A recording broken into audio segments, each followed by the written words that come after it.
Thanks for making us #1. We did it together. McDonald's and you. You're not fully clean unless you're zestfully clean. Is sponsored by Southwest Airlines. Introducing the Pocket Hose. The hose so small, it fits in your pocket. The clean difference in today's smoking with new Bel-Air cigarettes. That's why I love Nestle Crunch. We live in a world where people are trying to sell you stuff all the time. And these companies use brand names to sell stuff to you more goodly. You're not buying some generic headphones, you're buying a Beats headphone. You're not just buying body wash, you are buying Old Spice body wash, charcoal flavored. You are not just buying coffee, you're buying a nuclear explosive from a rebel militia. Brand names are everywhere and we take them all for granted and do not even think about the origins and hidden meanings of those brand names. Like, do you know why Joe's Crab Shack is called Joe's Crab Shack?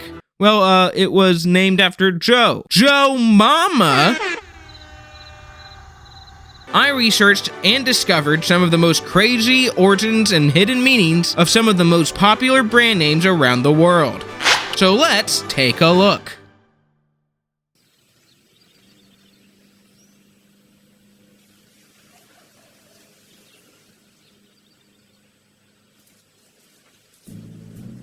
Subscribe to the Thinking Hound YouTube channel.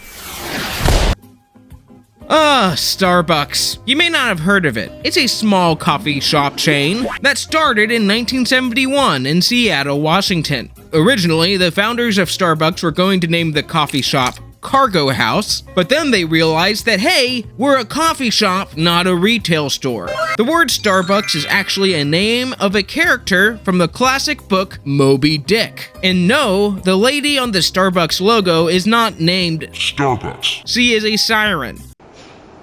Not that type of siren. A siren is the name of a mythological twin-tailed mermaid creature that would come out of the sea and seduce sailors to follow her, and she would cause the sailors to crash their boats into rocks, and then the siren would eat them all up. Now, why is a mythological creature that kills people the symbol of Starbucks coffee? Well, you may think that it's an analogy of how coffee is so luring and seductive to people, they just have to stop at Starbucks. But according to Starbucks creative director Steve Murray, the siren is definitely about coffee.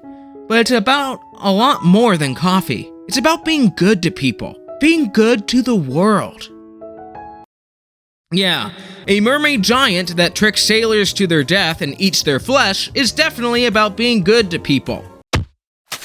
Last thing about Starbucks. You used to be able to see the two tails of the siren mermaid mascot in the Starbucks logo.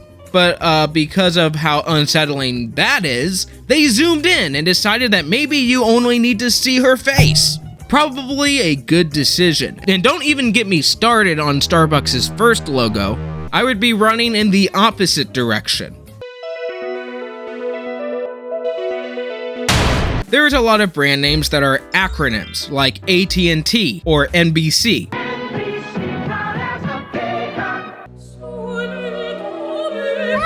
But there are many brand names that are acronyms that most people do not know are acronyms. For example, GEICO, the insurance company, is not named after the gecko. But a gecko, he can be trusted. Mind babysitting my kids? It's an acronym for the Government Employees Insurance Company. GEICO was founded in 1936 and initially only sold insurance to government employees. But in the 1970s, they expanded and sold insurance to the general public.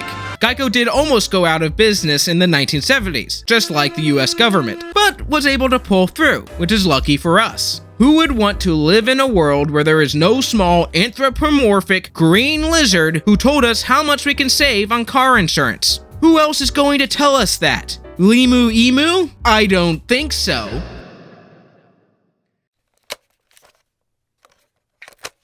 So, tell me in your own words a little bit about GEICO. Well, it's one-stop shopping, really, geico.com. You can get a free rate quote, you could compare coverage options, you could file a claim, pay your bill online, even, have a little chat with an associate if you need help. What about you? Can they chat with you? No thanks, AFLAC, another insurance company, is also an acronym for American Family Life Assurance Company of Columbus.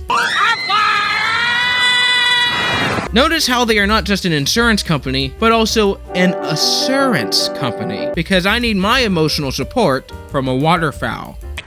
Shouldn't ask about it at work. Really? Sprint, the famous but now extinct mobile network company, is not about speed. That day, for no particular reason, I decided to go for a little Sprint, but is an acronym that stands for Southern Pacific Railroad Internal Network Telephony. Telephony? That can't be right. Let me look that up. Telephony. Telephony. Okay, well, doesn't matter now that Sprint doesn't exist anymore. At least now we don't have to see Sprint's commercials anymore, which were like every other mobile network company's commercial. Switch and choose the phone you want, like the incredible iPhone 14, on us. On the network worth bragging about. Well, join T-Mobile and get the powerful iPhone 14 Pro with Apple TV Plus on us. Switch to Sprint and get a Samsung Galaxy phone on us. On us. Now, some brand names are kinda like acronyms, but not quite. Like some brand names push a few words together to make their incredible and market-proof identity. For example, Adidas, the famous clothing brand that was founded in 1924 in Germany, was named after its founder, Adi Dassler. They took Adi's first name and the first 3 letters of his last name and smushed them together and created Adidas. Adidas. Adidas. Adidas. Although that is not quite true. Adi was not Mr. Dassler's real name. Adi was his nickname. So, what was his real name? Well, luckily Adidas only used his nickname and not his full name. If Adidas had used Adi's full name, they would probably not have very many customers left. Except they would have some great endorsements from Kanye. Volkswagen was originally called Volkswagen's Work. Don't ask me if I said that correctly, which is not an acronym, thankfully. That would be like the world record for acronyms. But it's a German phrase meaning the people's car company. It's kind of like symbolic and like, we put the customer first. Until you realize that Volkswagen was created in 1937 in Germany by the German government at the direction of a certain authoritarian leader. Suddenly, the people's car company sounds a lot less progressive. ARBYS, not a German company, but an Ohio company, was founded in 1964 by Forrest Raffel and Leroy Raffel. They were brothers and wanted to call it Raffel Brothers, but that was too long, so they decided to call their fast food company after the initials of Raffel Brothers, R.B. But instead of just spelling it with the letter R and the letter B, they chose to spell it how it sounds. ARBYS. ARBYS. I thought that was probably the most unique pseudo-acronym brand name that I found. ARBYS just doesn't have the meats, it has a cool brand name. We have the meat. Nike is a brand that is actually named after the Greek mythological goddess for victory, where everyone is a winner, except those working in Nike sweatshops. So the next time you buy anything from a major brand, like if you entered a Starbucks and get a unicorn frappuccino coffee, you may ask yourself, did I enter this Starbucks on my own volition? Did I waste $7 on a drink that is slowly killing my pancreas? Is the barista secretly a mythical siren that is going to kill me? And the answer to all those questions are yes.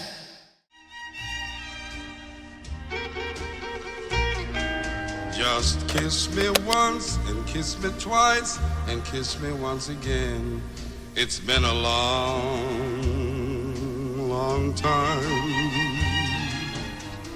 Haven't felt like this, my dear, since can't remember when.